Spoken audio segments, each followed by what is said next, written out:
सभी विद्यार्थियों को राधे राधे। आशा आप सभी कुशल मंगल होंगे। मेरा नाम है सुप्रिया एस कश्यप और वरदान IAS पर आपका स्वागत है। विद्यार्थियों, हम MHI 102 के मोस्ट प्रोबेबल क्वेश्चंस को कर रहे थे, जिसका एक पार्ट हम कर चुके हैं। उसमें आधे क्वेश्चंस को हम कवर कर चुके हैं, तो प्लीज आप पहले उस पार्ट को देख लीजिए, उसके बाद आप इस पार्ट को देखिए, अदरवाइज आपके आधे क्वेश्चंस छूट जाएंगे। तो आइए अब बिना समय की बर्बादी करते हुए सेशन को स्टार्ट करते हैं।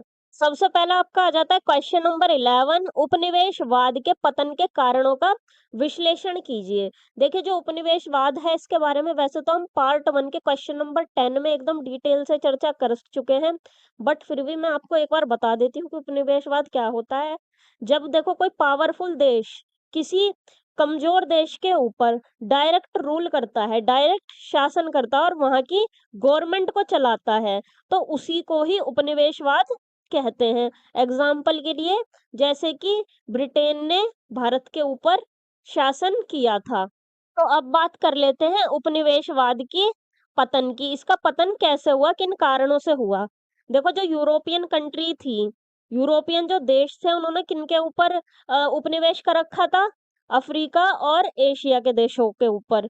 तो सवाल ये आ जाता है कि जब ये यूरोपीय देश इतने ज्यादा पावरफुल थे, तो इन्होंने अपने उपनिवेशों को छोड़ा क्यों? ठीक है, क्यों छोड़ा उन्होंने? क्या वो एकदम से अच्छे बन गए थे? अचानक से उनमें हृदय परिवर्तन आ गया था कि नहीं भाई, हमको ऐसा नहीं करना चाहिए, हमको इन्हें छोड़ देना चाहिए, या फिर इसके पीछे कुछ मजबूत कारण थे? तो यही आज हम समझने वाले हैं। देखो, पहले क्या था ना, जो यूरोप की कंट्री थी, जैसे कि ब्रिटेन, फ्रांस, पुर्तगाल, ठीक है, ये सारी जो कंट्री थी, इन्होंने एशिया और अफ्रीका के ऊपर क्या कर रखा था? अपना रूल स्थापित कर रखा था, अपना शासन इन्होंने स्थापित कर रखा था। लेकिन 20वीं शताब्दी के बाद हुआ क्या? ये जो सिस्टम था ये टूटने लगा। तो इसी को क्या कहते हैं? उपनिवेशवाद का पतन। ये जो शासन इनका टूटने लगा, इसी को क्या कहा जाता है? उपनिवेशवाद का पतन। तो अब बात कर लेते हैं उपनिवेशवाद के पतन के कारणों के ऊपर। सबसे पहला कारण आ जाता है राष्ट्रीय आंदोलनों का उदय। राष्ट्रवाद का देखो जब उदय हुआ, तो जो उपनिवेश देश थे, वहां की जनता में क्या भावना आई कि ये हमारा देश है और हमें स्वतंत्रता चाहिए। तो इंडिया, अफ्रीका और एशिया में क्या हुए? स्वतंत्रता आंदोलन हुए। ठीक है, और उन आंदोलनों के अंदर क्या क्या गतिविधियां हुई? विरोध प्रदर्शन हुए, आंदोलन हुए, क्रांतियां हुई। ठीक है, अब आ जाता है आपका रीजन नंबर 2, आर्थिक शोषण और असंतोष। तो जो उपनिवेशी शक्तियां थी ना, इन्होंने क्या करा? अपने जो इन्होंने उपनिवेश बना के रखे हुए थे जिन देशों को, वहां के संसाधनों को इन्होंने लूटा, और जो वहां की स्थानीय अर्थव्यवस्था थी उसको इन्होंने डैमेज पहुंचाया बहुत ज्यादा। इससे क्या हुआ? वहां पर गरीबी बढ़ी और लोग नाराज हुए, जिससे क्या हुआ?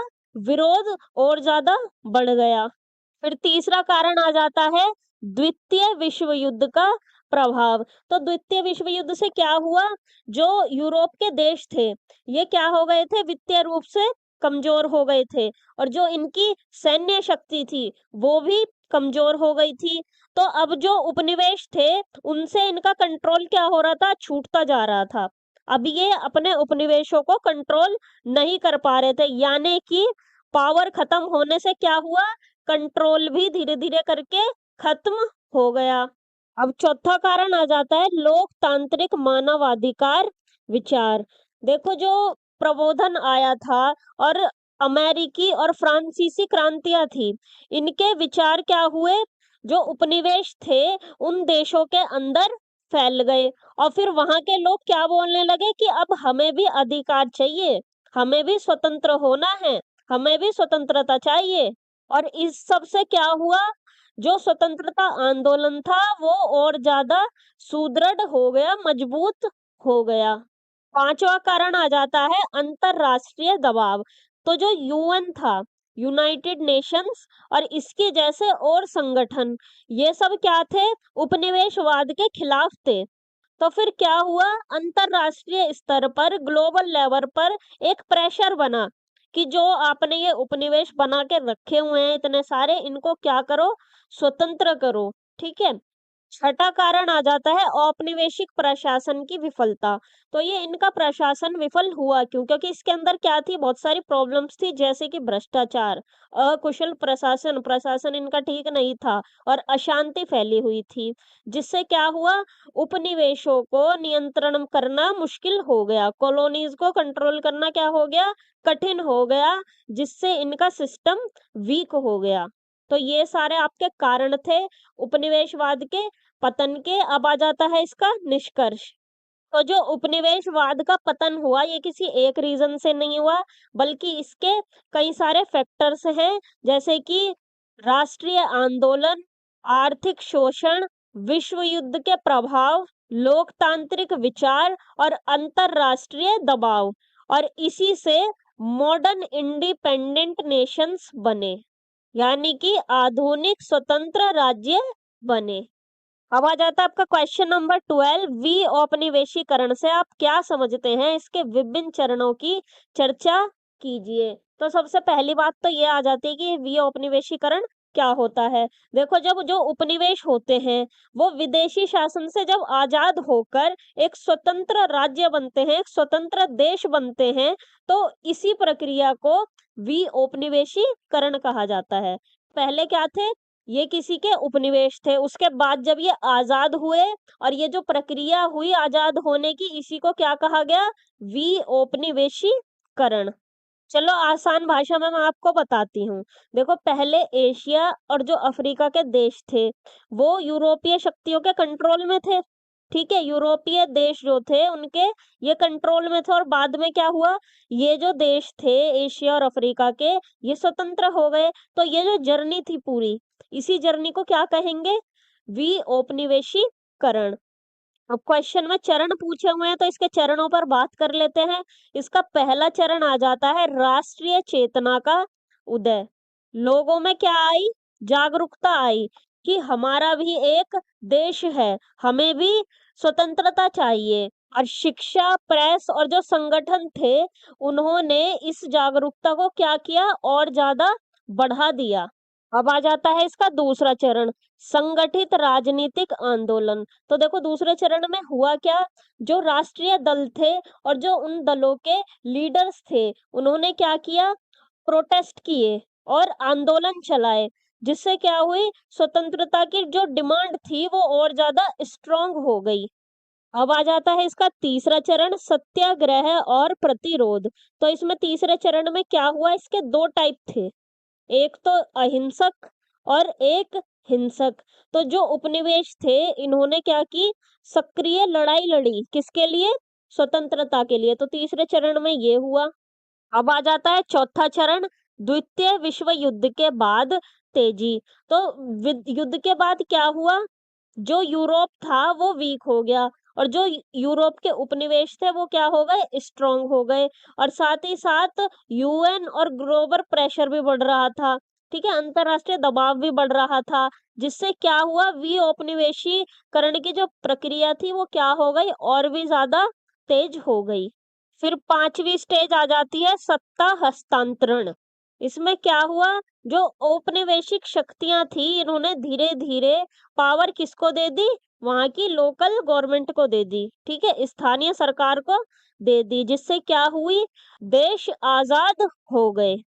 अब छठी स्टेज आ जाती है उत्तर उपनिवेशी चुनौतियां। तो स्वतंत्रता के बाद भी ना प्रॉब्लम्स आई, कौन कौन सी प्रॉब्लम आई, राजनीतिक अस्थिरता और आर्थिक और सामाजिक चुनौतियां।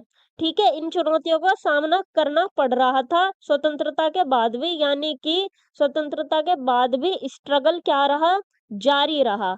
तो ये 6 थे आपके चरण विऔपनिवेशीकरण की प्रक्रिया के। अब आ जाता है इसका निष्कर्ष। विऔपनिवेशीकरण एक लंबा और जटिल प्रक्रिया ये थी। इसके अंदर जागरूकता, संघर्ष और अंतरराष्ट्रीय सपोर्ट सब चीज का रोल था, और इसी से मॉडर्न इंडिपेंडेंट वर्ल्ड बना। अब आ जाता है आपका क्वेश्चन नंबर 13, रूस की राजनीतिक क्रांति के कारणों और परिणामों की विवेचना कीजिए। तो सबसे पहली बात ये आ जाती है कि ये जो रूसी क्रांति है ये इतनी ज्यादा इम्पोर्टेंट क्यों है। क्योंकि इसने राजतंत्र खत्म करके और समाजवादी सिस्टम शुरू कर दिया था। यानी कि पूरे सिस्टम को इसने बदल करके रख दिया। देखो पहले रूस में क्या था ना, ज़ार की तानाशाही चलती थी और लोगों के पास अधिकार नहीं थे। फिर क्या हुआ? क्रांति हुई और सिस्टम पूरी तरह बदल गया और अब हम इसी क्रांति के कारणों और परिणामों की चर्चा करेंगे। तो सबसे पहला कारण इसका आ जाता है निरंकुश ज़ारशाही। तो ज़ार जो थे वो क्या थे? रूस के शासक थे और इनके पास अतः शक्तियाँ थी और लोगों के पास ना तो स्वतंत्रता थी और ना ही सत्ता में कोई भागीदारी थी। इससे क्या हुआ? असंतोष बढ़ा। फिर दूसरा कारण इसका आ जाता है सामाजिक आर्थिक असमानता। समाज में क्या था? अमीर जो थे वो बहुत ज्यादा अमीर थे और जो गरीब थे वो बहुत ज्यादा गरीब थे और किसान और मजदूर क्या कर रहे थे बेचारे? वो बहुत ज्यादा स्ट्रगल कर रहे थे, जिससे क्या हुआ? गुस्सा बढ़ा।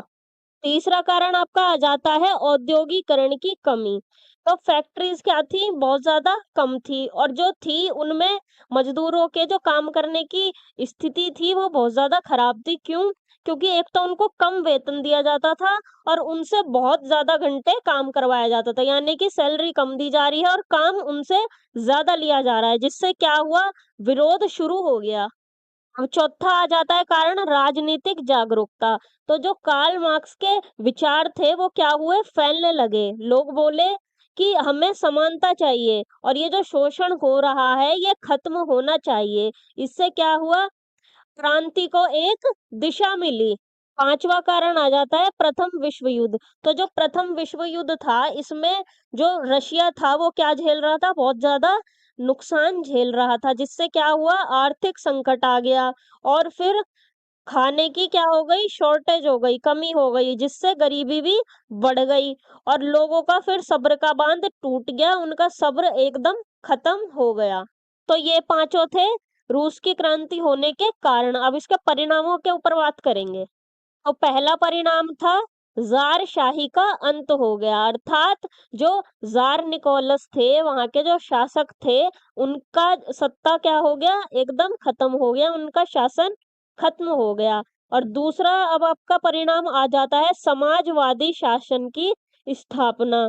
बोल्शेविकों ने आकर के सत्ता संभाली, किसके नेतृत्व में? लेनिन के नेतृत्व में। और यहाँ से समाजवादी सिस्टम की शुरुआत हो गई। फिर तीसरा परिणाम आ जाता है सामाजिक और आर्थिक सुधार। इसमें क्या क्या किया गया? भूमि सुधार किया गया। इसमें क्या किया? जो भूमि थी उसको दोबारा से वितरण किया गया भूमि का, और जो उद्योग थे उनका क्या कर दिया गया? राष्ट्रीयकरण कर दिया गया। यानी कि अब जो संसाधन थे वो किसके कंट्रोल में थे? गवर्नमेंट के कंट्रोल में सारे संसाधन आ गए। चौथा परिणाम आ जाता है सोवियत संघ का गठन। 1922 में सोवियत संघ बना, इसका गठन हुआ, जिससे क्या हुआ? विश्व राजनीति में एक बहुत बड़ा बदलाव आ गया। क्यों? क्योंकि यहाँ से विश्व क्या हो गया था? दो ध्रुवों में बट गया था, अमेरिका और सोवियत संघ। पांचवा और लास्ट परिणाम आ जाता है अंतरराष्ट्रीय प्रभाव।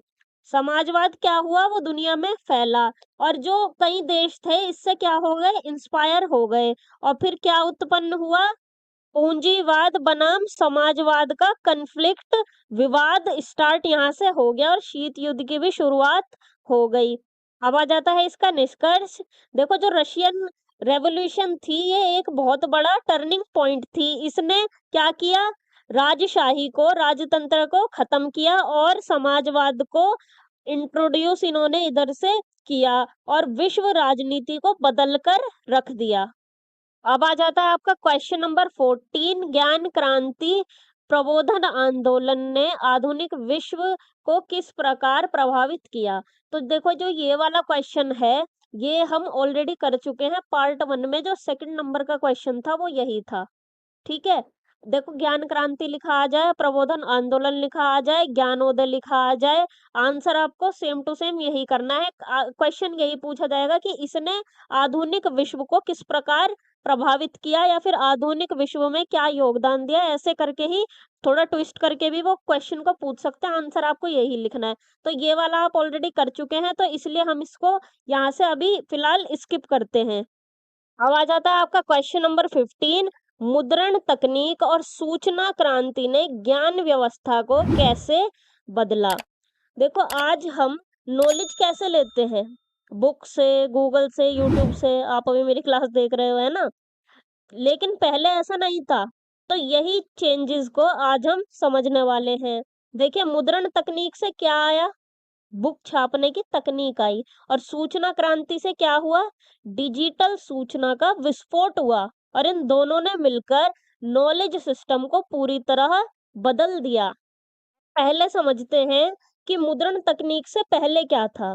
पहले बुक हाथों से लिखी जाती थी और उसमें क्या लगता था? बहुत ज्यादा समय लगता था और वो बहुत ज्यादा महंगी भी हुआ करती थी। इसलिए जो नॉलेज थी, जो ज्ञान था, वो लिमिटेड था।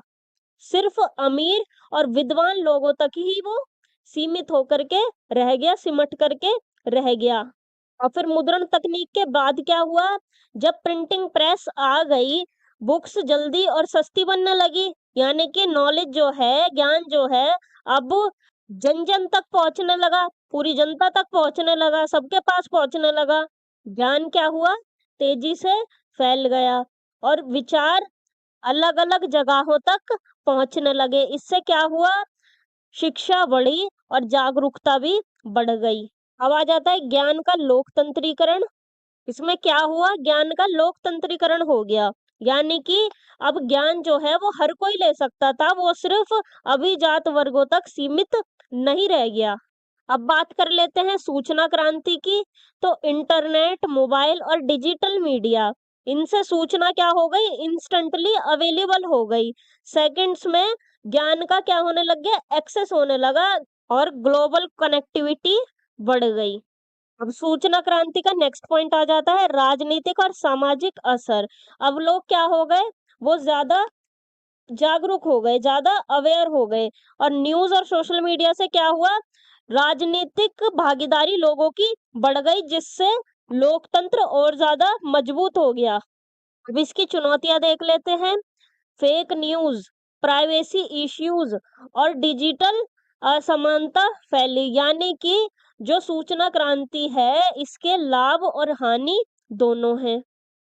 अब आ जाता है इसका निष्कर्ष। मुद्रण तकनीक और सूचना क्रांति दोनों ने ज्ञान के सिस्टम को बदल दिया। अब ज्ञान क्या हो गया? वो एक्सेसिबल हो गया, फास्ट हो गया और वैश्विक हो गया। और यही मॉडर्न सोसाइटी की आधार बना। तो यहाँ पे आपका 15वां क्वेश्चन ये हो जाता है खत्म। 5 क्वेश्चन इस पार्ट के आपके हो चुके हैं, 5 ही रह गए हैं। देखिए, आपको अगर सेशन पसंद आ रहा है, आपको समझ आ रहा है, तो प्लीज आप इसको लाइक कर दीजिए और अपने दोस्तों के साथ भी शेयर कीजिए। और वरदान आईएचएस को प्लीज जरूर जरूर सब्सक्राइब कर लीजिए, क्योंकि हम बाकी सब्जेक्ट्स के भी ऐसे ही एग्जाम ओरिएंटेड सेशंस लेकर आएंगे। अब आइए आगे बढ़ते हैं। अब आ जाता है आपका क्वेश्चन नंबर 16। संचार एवं चिकित्सा क्षेत्र में तकनीकी क्रांति के प्रभावों का विश्लेषण कीजिए। देखो, जब तकनीकी उन्नति हुई तो उससे क्या हुआ? नई मशीनें आई, नए उपकरण आए, मींस टूल्स आए और नए सिस्टम्स भी आए। और फिर इसका इम्पैक्ट हमारे दो प्रमुख क्षेत्रों के ऊपर पड़ा। कौन कौन से? संचार और चिकित्सा। और फिर इन दोनों ने हमारी लाइफ को बहुत ज्यादा बदल दिया। अब बात कर लेते हैं इसके प्रभावों की। लेकिन देखो, जो संचार क्षेत्र वाला प्रभाव है, ये हम ऑलरेडी क्वेश्चन नंबर 15 में पढ़ चुके हैं, तो ये वाला हम स्किप करते हैं और चिकित्सा क्षेत्र पर पड़े प्रभावों की हम बात करते हैं। ठीक है? तो चिकित्सा क्षेत्र में पहला प्रभाव क्या पड़ा? तकनीक से एक्सरे और एमआरआई जैसी मशीन्स आ गई, जिससे क्या होता था? जो बीमारी होती थी वो जल्दी डिटेक्ट हो जाती थी, जल्दी पहचान में आ जाती है। फिर इससे क्या हुआ? जो उपचार होता है, जो ट्रीटमेंट होता है, वो एक तो फास्ट हो गया और एक्यूरेट हो गया, क्योंकि बीमारी पता चल जाती है डॉक्टर्स को कि हाँ, ये बीमारी है और इसका हमें इस तरीके से इलाज करना है और ये हमें दवाइयां देनी है। तो कितना आसान हो गया इससे सब कुछ। फिर दूसरा प्रभाव क्या पड़ा? नई नई दवाइयां आ गई और नई नई उपचार पद्धतियां आ गई, जिससे क्या हुआ? लाइफ जीने की जो प्रत्याशा होती है, जो एक्सपेक्टेंसी होती है, वो बढ़ गई। पहले जो बीमारी जानलेवा हुआ करती थी, अब उसका भी इलाज हो सका। तो इसलिए जीवन क्या हो गया? ज्यादा जीने की जो इच्छा होती है वो बढ़ गई। फिर तीसरा प्रभाव आ जाता है, जो चिकित्सा है वो ग्रामीण और दूर दराज के क्षेत्रों तक पहुंचने लग गई, वहां तक हेल्थ केयर अब पहुंचने लग गई, जिससे इलाज क्या हो गया, एक्सेसिबल हो गया।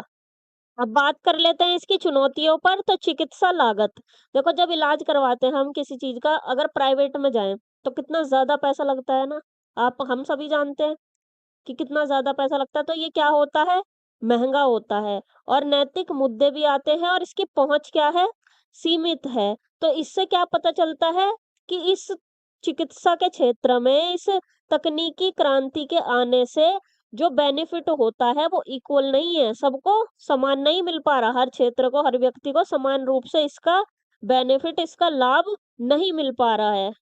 अब आ जाता है इसका निष्कर्ष। तो तकनीक ने संचार को फास्ट बना दिया, और स्वास्थ्य सेवाओं को बहुत ज्यादा क्या कर दिया, इम्प्रूव कर दिया, पहले से बेहतर कर दिया। लेकिन साथ ही साथ इसने हमें चुनौतियां भी दी। इससे क्या पता चलता है कि बैलेंसिंग बहुत ज्यादा जरूरी है। अब आ जाता है आपका क्वेश्चन नंबर 17, आधुनिक युद्ध प्रणाली की प्रमुख विशेषताओं की विवेचना कीजिए। देखो जो आधुनिक युद्ध प्रणाली है, ये क्या है, उद्योग, विज्ञान और तकनीक में जो प्रोग्रेस हुई, जो प्रगति हुई है, उसी का ही परिणाम है, उसी का ही ये रिजल्ट है। यानी मशीनों, विज्ञान, तकनीक, इन्होंने क्या कर दिया, युद्ध को बदल करके रख दिया। युद्ध जो तरीका था युद्ध का, युद्ध की जो शैली थी, उसको बदल करके रख दिया, और क्या कर दिया, इसको और ज्यादा व्यापक बना दिया, और विनाशकारी भी बना दिया। अब बात कर लेते हैं इसकी विशेषताओं के ऊपर। उन्नत तकनीकी साधनों का उपयोग, देखो आज के युद्ध में मशीनें, टैंक और परमाणु हथियार यूज होते हैं। यानी टेक्नोलॉजी जितनी एडवांस हुई, डिस्ट्रक्शन भी उतना ज्यादा बढ़ गया, विनाश भी उतना ज्यादा बढ़ गया। फिर दूसरी विशेषता आ जाती है संपूर्ण युद्ध की अवधारणा। पहले क्या होता था, युद्ध सिर्फ सेना तक ही लिमिटेड होता था, लेकिन अब क्या होता है, उसमें पूरा राष्ट्र, पूरा देश शामिल हो जाता है। जैसे देश की अर्थव्यवस्था, देश के उद्योग और देश के नागरिक, यानी पूरा देश वॉर में इनडायरेक्टली जुड़ जाता है, डायरेक्टली नहीं। ठीक है, कभी आप सोचो कि पूरे देश को सोल्जर बना के लेकर के जा रहे हैं, ऐसा नहीं, इनडायरेक्टली जुड़ जाता है। नेक्स्ट विशेषता आ जाती है वैश्विक और अंतरराष्ट्रीय स्तर पर प्रभाव। आज का युद्ध जो होता है वो सिर्फ दो देशों तक सीमित नहीं रहता, उसका इम्पैक्ट पूरी दुनिया के ऊपर पड़ता है। जैसे कि इकोनॉमीज, अर्थव्यवस्थाएं डिस्टर्ब होती हैं, और इंटरनेशनल रिलेशंस जो होते हैं, अंतरराष्ट्रीय संबंध जो होते हैं, उनमें बदलाव आता है। ठीक है, वो बिगड़ जाते हैं। फिर नेक्स्ट विशेषता आ जाती है विचारधारात्मक और राजनीतिक संघर्ष। जो आधुनिक युद्ध होते हैं ये सिर्फ जमीन के लिए नहीं होते, बल्कि ये विचारधारा और पॉलिटिकल सिस्टम, राजनीतिक ढांचे को लेकर के भी होते हैं। जैसे कि लोकतंत्र वर्सेस तानाशाही। ठीक है, मान लो दो देशों में युद्ध हो गया, उनमें से एक का पॉलिटिकल सिस्टम कैसा है, डेमोक्रेसी वाला है, और दूसरे का कैसा है, डिक्टेटरशिप वाला है। तो उनमें क्या हो गया, युद्ध हो गया। वो कह रहा है कि मेरा पॉलिटिकल सिस्टम ज्यादा बेटर है, दूसरा कह रहा है कि मेरा पॉलिटिकल सिस्टम ज्यादा बेटर है। अब विचारधारा को लेकर के एक युद्ध हो चुका है, शीत युद्ध, अमेरिका और सोवियत संघ के बीच हुआ था ना। अमेरिका कहता था कि मेरा अर्थव्यवस्था का ढांचा जो है वो ज्यादा बेहतर है, कैपिटलिज्म, और सोवियत संघ कह रहा था कि मेरा अर्थव्यवस्था का ढांचा ज्यादा बेटर है, सोशलिज्म, समाजवाद। ठीक है, शीत युद्ध का एग्जाम्पल इसमें आपको देना होगा इस पॉइंट के अंदर। अब बात कर लेते हैं आधुनिक युद्ध प्रणाली का नागरिकों के ऊपर क्या प्रभाव पड़ता है। तो इसमें क्या प्रभाव पड़ता है नागरिकों के ऊपर, देखो जब बमबारी होती है तो वो नागरिकों के ऊपर भी गिरते हैं। ऐसा तो है नहीं कि सिर्फ सेना तक ही नुकसान रहेगा, जो आम जनता होती है वो भी इसके शिकार हो जाती है, जान माल की हानि भी होती है इसके अंदर, और शरणार्थी का संकट भी आ जाता है। कैसे, जब कोई देश वॉर में चला जाता है तो वहाँ उसकी जो जनता होती है वो वहां से क्या करती है, पलायन कर देती है, किसी और देश में चली जाती है जहाँ पे वॉर नहीं हो रही होती। तो इससे क्या होता है, शरणार्थी का संकट बढ़ता है। नेक्स्ट पॉइंट आ जाता है परमाणु युद्ध की आशंका देखिए, आज जो युद्ध होते हैं इसमें सबसे बड़ा डर किसका होता है कि परमाणु युद्ध ना हो जाए, ठीक है, परमाणु हथियार ना चल जाए। अगर ऐसा हो जाएगा तो पूरी दुनिया खतरे में पड़ सकती है। इसलिए जो देश हैं उनको कंट्रोल करने की कोशिश करनी चाहिए, ठीक है, उनको अपने ऊपर नियंत्रण रखने की कोशिश करनी चाहिए कि परमाणु युद्ध ना होए। अब बात कर लेते हैं कि इसमें अंतरराष्ट्रीय संस्थाओं की क्या भूमिका रहती है। तो जो संयुक्त राष्ट्र है, यूनाइटेड नेशंस, ये क्या करता है, शांति को मेंटेन करने की कोशिश करता है और युद्ध को रोकने का प्रयास करता है। यानी कि ग्लोबल लेवल पर ये कंट्रोल करने की कोशिश करता है चीजों को।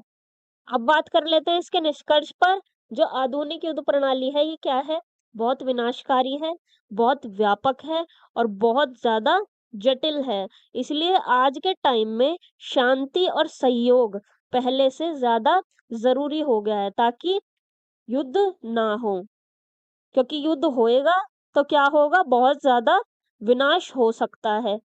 अब आ जाता है आपका क्वेश्चन नंबर 18, सोवियत संघ के पतन के कारणों का विश्लेषण कीजिए। जो सोवियत संघ था यह अमेरिका के बाद दूसरे नंबर पर सुपर पावर था।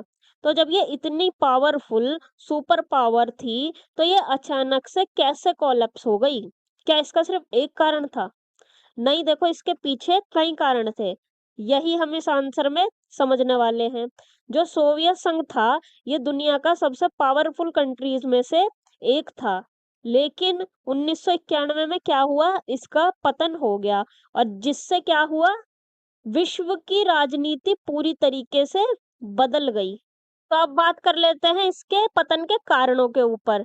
देखो जो सोवियत संघ था, इसकी इकोनॉमी जो थी, इसकी अर्थव्यवस्था जो थी वो किसके हाथों में थी, किसके कंट्रोल में थी, सरकार के कंट्रोल में थी। क्यों? क्योंकि उधर समाजवाद था।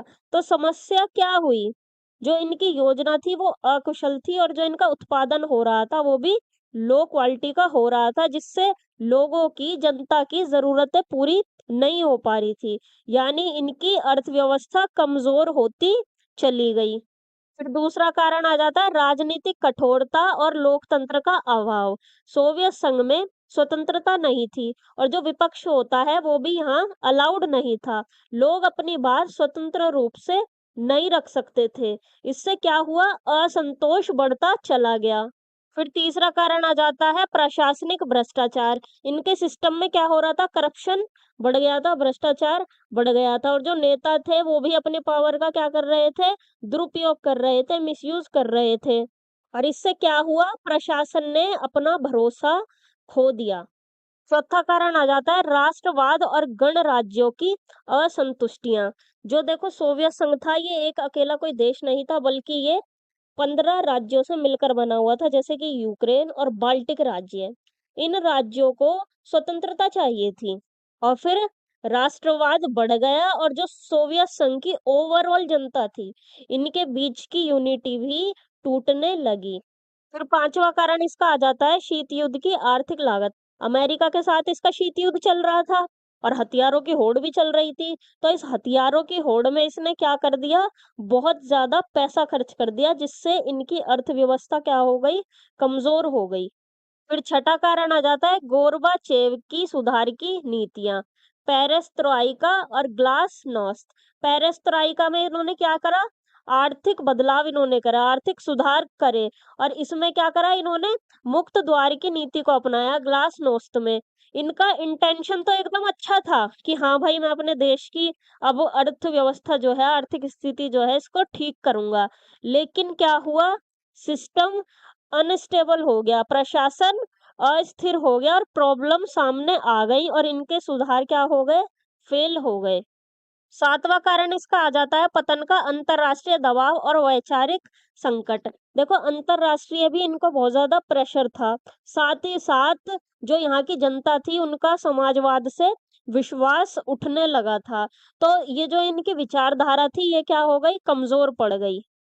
तो ये सातों थे इसके सोवियत संघ के पतन होने के कारण। अब बात कर लेते हैं इसके निष्कर्ष के ऊपर। सोवियत संघ का पतन आर्थिक समस्याओं, राजनीतिक मुद्दों और समाज में अशांति, इन सब के कॉम्बिनेशन से हुआ और इससे जो विश्व था इसमें नया पॉलिटिकल ऑर्डर शुरू हो गया। अब आ जाता है आपका क्वेश्चन नंबर 19, वैश्वीकरण की प्रक्रिया एवं उसके राजनीतिक निहितार्थों का विश्लेषण कीजिए। तो वैश्वीकरण का मतलब क्या होता है?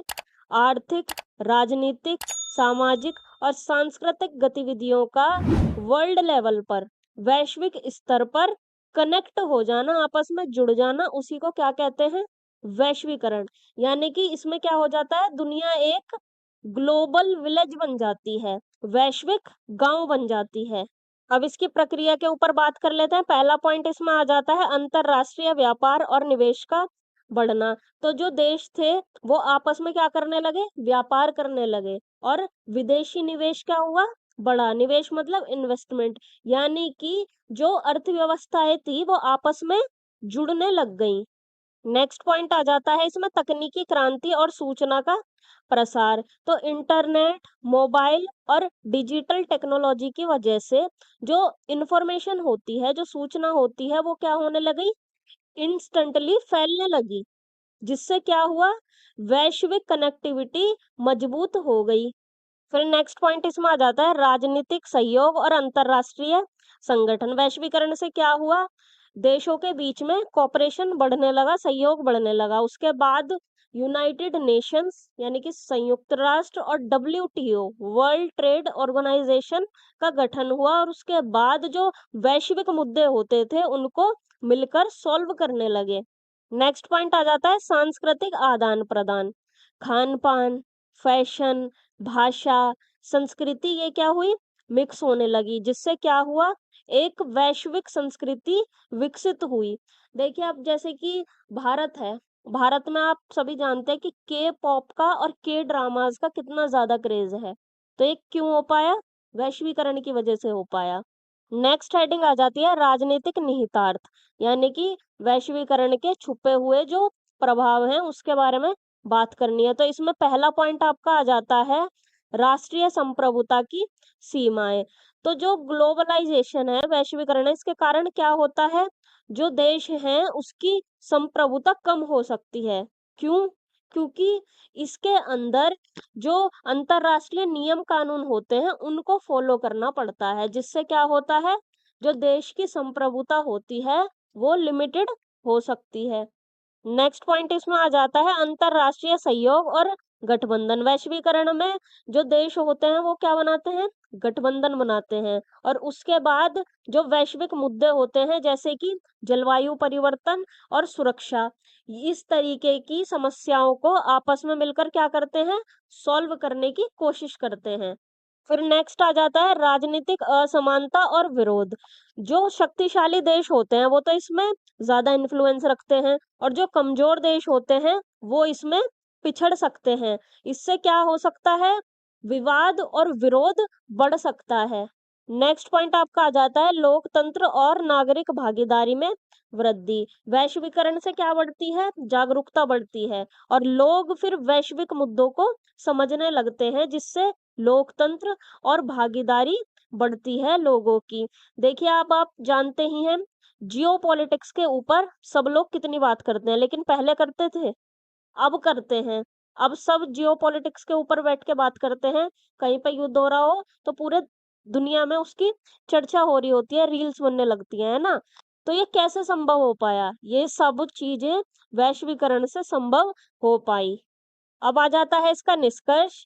तो वैश्वीकरण ने दुनिया को जोड़ा, लेकिन इसने राजनीतिक चुनौतियों को भी क्रिएट किया, इसलिए इसके अंदर संतुलन और सहयोग जरूरी है। अब आ जाता है आपका क्वेश्चन नंबर 20, और ये आपका लास्ट क्वेश्चन है पारिस्थितिकी तंत्र पर आधुनिक आर्थिक विकास के प्रभावों का विश्लेषण कीजिए। देखिए जो आधुनिक आर्थिक विकास है इसने हमारी लाइफ को आसान बना दिया, और जो हमारा स्टैंडर्ड ऑफ लिविंग था उसको भी इम्प्रूव कर दिया, हमारे जीवन स्तर को इसने बढ़ा दिया। लेकिन इसने पर्यावरण पर गंभीर नकारात्मक प्रभाव भी डाले, ठीक है, जिससे हमारे पर्यावरण को बहुत ज्यादा नुकसान पहुंचा। यानी कि इससे क्या हुआ? जो विकास था और पर्यावरण था ये एक दूसरे के आमने सामने आ गए, और विवाद खड़ा हो गया कि विकास करना ज्यादा इम्पोर्टेंट है या फिर पर्यावरण को बचाना ज्यादा इम्पोर्टेंट है। अब इसके प्रभावों के ऊपर बात कर लेते हैं। तो पहला प्रभाव आ जाता है प्राकृतिक संसाधनों का अत्यधिक दोहन। हुआ क्या? उद्योगों और कारखानों के लिए जंगलों को काटा गया और जो खनिज थे उनको निकाला गया, जिससे क्या हुआ? जो संसाधन थे उनका अत्यधिक दोहन हुआ, ओवर यूज उनका हुआ, यानी कि जो प्रकृति का संतुलन था वो बिगड़ गया। दूसरा प्रभाव आ जाता है प्रदूषण। तो विकास से पॉल्यूशन भी बढ़ा, वायु प्रदूषण, जल प्रदूषण, ध्वनि प्रदूषण, और इसकी वजह से क्या हुआ? स्वास्थ्य समस्याएं बढ़ गई। तीसरा प्रभाव आपका आ जाता है जैव विविधता को नुकसान। तो जंगलों के कटने से जानवर और पेड़ पौधों की जो प्रजातियां थी वो खत्म हो रही हैं, जिससे क्या हो रहा है? जैव विविधता को नुकसान पहुंच रहा है, यानी कि पारिस्थितिकी तंत्र क्या हो रहा है? कमजोर हो रहा है। चौथा प्रभाव आपका आ जाता है भूमि उपयोग में परिवर्तन और शहरीकरण। गांवों से शहर बने, शहरीकरण तेजी से बढ़ गया और जो भूमि उपयोग था उसमें भी बदलाव आ गया। जैसे कि जो जंगल थे उन्हें बिल्डिंग्स में तब्दील कर दिया गया और जो खेती की जगह थी उनको उद्योगों में तब्दील कर दिया गया। यानी कि अब जो नेचर स्पेसिस हैं वो कम हो गए, जो प्राकृतिक जगहें हैं वो क्या हो गई? कम हो गई। पांचवा प्रभाव आ जाता है सामाजिक और आर्थिक असमानताएं बढ़ना। जो विकास होता है इसका लाभ सबको बराबर नहीं मिल पाता। जो अमीर होते हैं वो और ज्यादा अमीर हो जाते हैं, गरीब पीछे रह जाते हैं, जिससे क्या होता है? असमानता बढ़ती है, आर्थिक असमानता बढ़ती है। समाज में दो वर्ग उत्पन्न हो जाते हैं, अमीर और गरीब के। अब बात कर लेते हैं इसके समाधानों के ऊपर। पहला समाधान आ जाता है सतत विकास, यानी कि डेवलपमेंट। विकास ऐसा होना चाहिए जो फ्यूचर जनरेशन्स को, जो आने वाली पीढ़ियां हैं उनको नुकसान ना करे, यानी कि सतत विकास होना चाहिए। कहने का तात्पर्य ये है, अगर आपने एक फैक्ट्री लगाने के लिए 4 पेड़ काटे हैं तो उसी के इर्द गिर्द आप 4 पेड़ और लगा दीजिए। अगला समाधान आ जाता है प्रदूषण नियंत्रण। प्रदूषण को नियंत्रण करने के लिए सख्त कानून लाने चाहिए, जागरूकता फैलानी चाहिए, जिससे पोल्यूशन को कंट्रोल किया जा सके, क्योंकि प्रदूषण को कंट्रोल करना बहुत जरूरी है, वरना हमारी प्रकृति को बहुत ज्यादा नुकसान होगा। और तीसरा समाधान आ जाता है नवीकरणीय ऊर्जा का हमें इस्तेमाल करना चाहिए, जैसे कि सौर ऊर्जा का, सोलर होता है ना, सोलर एनर्जी, उसका यूज करना चाहिए, विंड एनर्जी का यूज करना चाहिए, पवन चक्की जो होती हैं, और बायोमास ऊर्जा का हमें यूज करना चाहिए। इस तरीके की ऊर्जाओं का हमें यूज करना चाहिए, अर्थात ऐसी ऊर्जाएं जिन्हें हम वापस से पा सकते हैं। ठीक है, उन्हें कहते हैं नवीकरणीय ऊर्जा। तो इनका हमें यूज करना चाहिए विकास के अंदर। अब बात कर लेते हैं इसके निष्कर्ष पर। तो जो आर्थिक विकास है ये जरूरी है, लेकिन साथ ही साथ पर्यावरण का बचाव भी उतना ही जरूरी है। इन दोनों के बीच हमको संतुलन बनाना होगा, तभी हम फ्यूचर जनरेशन्स के लिए हेल्दी लाइफ जी पाएंगे। तो यहाँ पर आपका ये आज हो जाता है कंप्लीट MHI 102। मैं आशा करती हूँ कि आपको सारे क्वेश्चंस समझ में आ गए होंगे। अगर आपको कोई डाउट रह गया हो तो आप कमेंट सेक्शन में पूछ सकते हैं, या फिर टेलीग्राम पर भी आप हमसे कांटेक्ट करके पूछ सकते हैं अपने डाउट्स। और अभी वीडियो क्लोज मत करना, अभी मेरी एक इम्पोर्टेंट बात सुन लो, आप ही के काम की बात है वो। ये आपको पीपीटी कहाँ पर मिलेगी? ये पीपीटी मिलेगी आपको टेलीग्राम चैनल पर हमारे, वहां से आप इसको डाउनलोड कर सकते हो। और एक मुद्दे की बात और, ये तो समरी मैंने लिखी हुई है हर आंसर की, लेकिन इसके डिटेल्ड नोट्स आपको कहाँ से मिलेंगे? वो भी आपको टेलीग्राम चैनल से ही मिलेंगे। तो वहां पर आप जाओ, डाउनलोड करो और पढ़ो। और साथ ही साथ टेलीग्राम चैनल को भी सब्सक्राइब कर लेना, क्योंकि वहां पर हम MHI का कंटेंट डालते रहते हैं जो कि बहुत ज्यादा वैल्यूएबल होता है। तो एग्जाम के लिए ऑल द बेस्ट आप सभी को। आप अपना अच्छे से करना एकदम एग्जाम। और अगर आपको आंसर राइटिंग का पैटर्न नहीं पता है परफेक्टली, आप आंसर राइटिंग कैसे करें इग्नू में, तो आप हमारी ये वाली वीडियो देख सकते हैं। इसका लिंक आपको डिस्क्रिप्शन में मिल जाएगा, तो उधर से आप इसको देख सकते हैं। आपके बहुत काम आने वाली है ये वीडियो। ठीक है, अब आप ये मत सोचना कि मैम तो इसलिए कह रही है उनके व्यूज बढ़ जाएंगे, ऐसा कुछ नहीं है, वो मैंने आपके फायदे के लिए कहा है। ठीक है, बहुत उसमें काम की बात कही गई है, 4 से 5 पेज का आपको एक आंसर लिखना होगा। ठीक है? अगर मैंने उस वीडियो में कम बता रखे हैं तो उस बात को आप इग्नोर करके बाकी वीडियो को देख लेना। ठीक है? लेकिन आंसर आपको 20 नंबर वाला 4 से 5 पेज का लिखना होगा, 10 नंबर वाला ढाई 3 पेज का आप लिख देना, 3 पेज का, ठीक है? 3 पेज का परफेक्ट रहेगा 10 नंबर का। सेशन आपको पसंद आया हो तो इसको लाइक कीजिए, कमेंट सेक्शन में अपना रिव्यू दीजिए और अपने दोस्तों के साथ भी इसको शेयर कीजिए और वरदान आईएचएस को सब्सक्राइब करना बिल्कुल भी ना भूलें, क्योंकि बाकी सब्जेक्ट्स के भी ऐसे ही एग्जाम ओरिएंटेड सेशंस हम लेकर आने वाले हैं। और बेल आइकन को भी आप याद से प्रेस कर लेना ताकि नोटिफिकेशन सबसे पहले आपको मिल सके। और आप हमें टेलीग्राम, व्हाट्सएप और इंस्टाग्राम पर भी ज्वाइन कर सकते हैं, इनके लिंक आपको डिस्क्रिप्शन में मिल जाएंगे, आप उधर से डायरेक्टली इनको ओपन कर सकते हैं। तो मिलते हैं नेक्स्ट सेशन में, तब तक के लिए स्वस्थ रहिए, पढ़ते रहिए। जय हिंद, जय भारत, राधे राधे।